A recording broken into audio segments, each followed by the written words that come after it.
आज आम्ही गजानन महाराज मठात गेलो होतो आता थोड्या वेळापूर्वी. तिथं एक छोटंसं पिल्लू सापडलं. ॲक्च्युली 2 मुलं तिथं त्याला सोडताना दिसले, पण ॲक्च्युली त्यांनी सोडले होते. तर शांत राहा ग शिवन्या.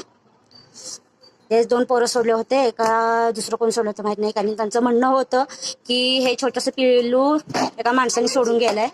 पण जर का एकच पिल्लू कसं असू शकतं, जर सोडणार असेल तर 1-2 पिल्लं वगैरे. कारण काही जण जर घरात असतील किंवा गल्लीत असतील तर असं होतं असेल असं कुठेही सोडून जातात.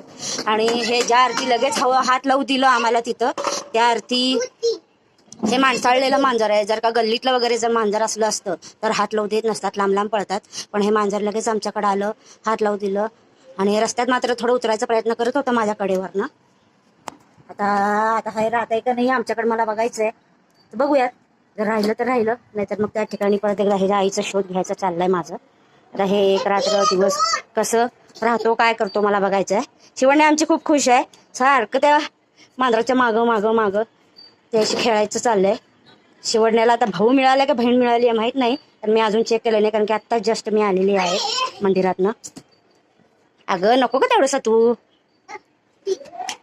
आता कसं सांभाळणार तू शिवण्या याला? आता तू कशी सांभाळणार याला? सारखं नाही असं त्रास द्यायचं ग. तर त्याला तुझ्या बास्केटमध्ये ठेवायचं का आपण? तुझ्या खेळणीचं बास्केट. मग तुझ्या खेळण्या कुठे ठेवायचं? अगं लगेच घालायचं नसतं बास्केट मध्ये. सोड त्याला खाली, सोड. असं त्रास द्यायचं नाही, त्यांनाही त्रास होतो बाळा सारखं हात लावल्यावर. झालं त्याचं पोट भरलं.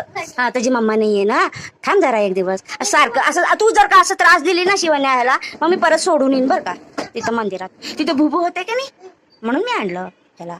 बघूयात. हा आता ह्याला झोपवायचं का आपण? किती शांतपणे माझ्या मांडीवर बसलाय बघा.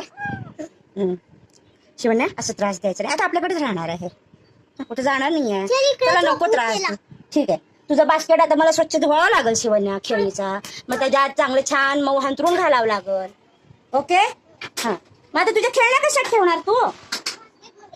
ठीक आहे, चल पिल्लू तुझी झोपायची सोय करते. राहणार का आमच्याकडे? आमच्याकडे राहणार का तू? ए शिवण्या राहतो. अगो बाई दमला गो. अगो बाई किती गोंडस आहे. झोपा लागलाय.